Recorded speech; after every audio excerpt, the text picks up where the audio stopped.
De. Beraber olsun da diyeceğim. Ne? Seni çok sevmiştim. Deməli sən deməli telefonu ona görə verim. Sən məndən nəsə güldürmüşsən. Hələ sevirsən də onu.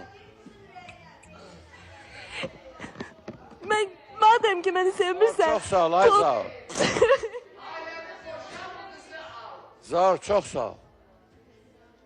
Rüstem, Hə. senin o getirdiğin dönerler var ya akşam kimi haramın olsun.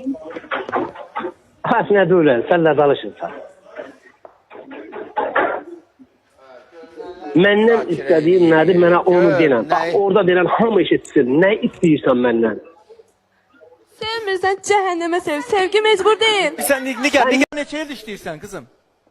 5 ayda gelmişim. 5 aydır. Bəli. 5 aydır buradadır. Niye Məhmədi, Vəlini, Zauru, Hüseyni, ne bileyim Cavanşiri yok Rüstəmdən yapışdı? Niye? Çünkü Rüstem'in dilleri var ona göre.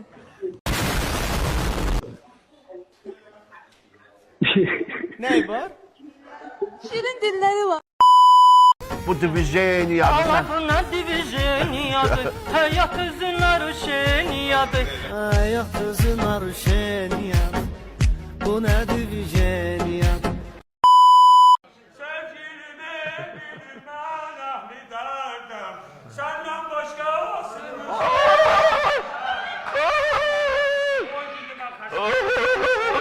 Ha, Allah köməyin olsun. Yaxşı, get. Sağalandan sonra yine gelersen. Aparın, ben olam. Çıxardım. Başımda problem var. Ne kim problem? Sizi bak. Ağrılarım var. Anar doktor müalicə elədi, eləyənmədi. Də siqnalizasiya deyir, düz getmir. Sizi ne Siqnalizasiya merak ediyor? Bak nədir? gündelik Bu araba maşında hayatınızda olan altında oluyor. Signal demək istəyir. Hə, signal demək istəyir. Başına gem çatmır deyir. Kaşen, sevgilim alladıp beni, sen deme fırladıp beni. Bütün günü ona bir alkış gelsin. Allah rahmet eylesin. Allah ruhunu şad Kaldı ki meyhana bizim folklorumuzun bir koludur.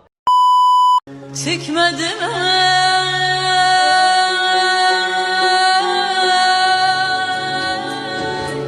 Çıkmadım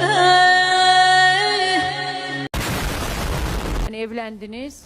Yo, evlənmədik. Sadəcə danışdıq, görüşdük. Söhbət zat.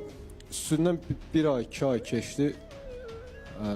Dillə hamilədir. Yani Hemen- söhbət ağır olurdu kardeş. Bu söhbət değil artık. Bu söhbət çok ağır oldu. Aha. Azər hal-hazırda